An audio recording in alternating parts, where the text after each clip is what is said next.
ইরানের জ্বালানি অবকাঠামোর ওপর এখন পর্যন্ত সবচেয়ে বড় হামলার পরিকল্পনা করছে যুক্তরাষ্ট্র ও ইসরায়েল। এমন পরিস্থিতিতে তেহরান সতর্ক করে বলছে, আঘাত করে মার্কিনীদের পালিয়ে যাওয়ার যুগ শেষ। এদিকে হরমুজ প্রণালী ঘিরে উত্তেজনার মধ্যেই দুটি তেলবাহী ট্যাঙ্কারে হামলার ভিডিও প্রকাশ করেছে আইআরজিসি। এছাড়া বাব আল মানদেব প্রণালী দিয়ে চলাচলকারী জাহাজের উপর ফি আরোপের গুঞ্জন উড়িয়ে দিয়েছে ইয়েমেনের হুতি বিদ্রোহীরা।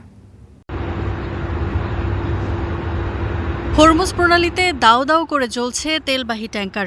নিজেদের প্রকাশ করা ভিডিওতে এমন দৃশ্যই দেখিয়েছে ইরানের বিপ্লবী গার্ড বাহিনী আইআরজিসি। তাদের দাবি, মার্কিন সামরিক বাহিনীর নিরাপত্তায় অননুমোদিত পথে চলার চেষ্টা করায় দুই তেলবাহী ট্যাঙ্কারে হামলা চালিয়ে থামিয়ে দেওয়া হয়েছে। একই সাথে ফিরে যেতে বাধ্য করা হয়েছে আরও 4টি ট্যাঙ্কারকে।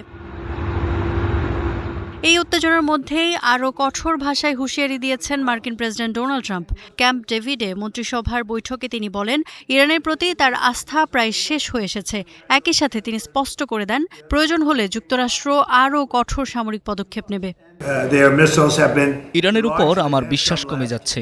তারা কথা বলতে চায় কিন্তু প্রতিশ্রুতি ভঙ্গ করে। তারা পারমাণবিক অস্ত্র পাবে না, আর প্রয়োজন হলে আমরা তাদের খুব কঠোরভাবে আঘাত করব। মার্কিন গণমাধ্যম সিবিএস নিউজ জানিয়েছে, ইরানের বিদ্যুৎ কেন্দ্র, তেল শোধনাগার সহ জ্বালানি অবকাঠামো লক্ষ্য করে নজিরবিহীন যৌথ বিমান হামলার পরিকল্পনা করছে যুক্তরাষ্ট্র ও ইসরায়েল। তবে এখনও চূড়ান্ত অনুমোদন দেননি প্রেসিডেন্ট ট্রাম্প। ইসরায়েল জানিয়েছে, পূর্ণমাত্রার নতুন সামরিক অভিযান শুরুর বিষয়ে তারা এখনও কোনো আনুষ্ঠানিক নির্দেশ পায়নি।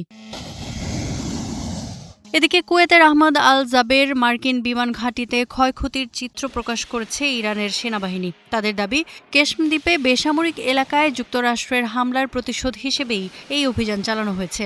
একই সাথে তেহরান সতর্ক করে বলেছে, ইরানের জ্বালানি অবকাঠামোতে হামলা হলে ইসরায়েলের গুরুত্বপূর্ণ স্থাপনা এবং মধ্যপ্রাচ্যে যুক্তরাষ্ট্রের জ্বালানি সম্পদই হবে পাল্টা হামলার লক্ষ্য। আমেরিকা ও তাদের ভাড়াটে মিত্ররা এখন বুঝে গেছে, মধ্যপ্রাচ্যে তাদের সামরিক সরঞ্জামের সঙ্গে কফিনও রাখতে হবে। আঘাত করে পালিয়ে যাওয়ার যুগ শেষ। এছাড়া ইয়েমেনের হুতি বিদ্রোহীরা বাব আল মানদেব প্রণালী দিয়ে চলাচলকারী বাণিজ্যিক জাহাজের ওপর কোনো ফি আরোপের পরিকল্পনার খবর অস্বীকার করেছে। পাশাপাশি মিশর উপকূলে মার্কিন মালিকানাধীন একটি গ্যাসবাহী জাহাজে হামলার সঙ্গে নিজেদের সম্পৃক্ততার অভিযোগও নাকচ করেছে ইরান সমর্থিত এই গোষ্ঠীটি। Iffat Ira, star news.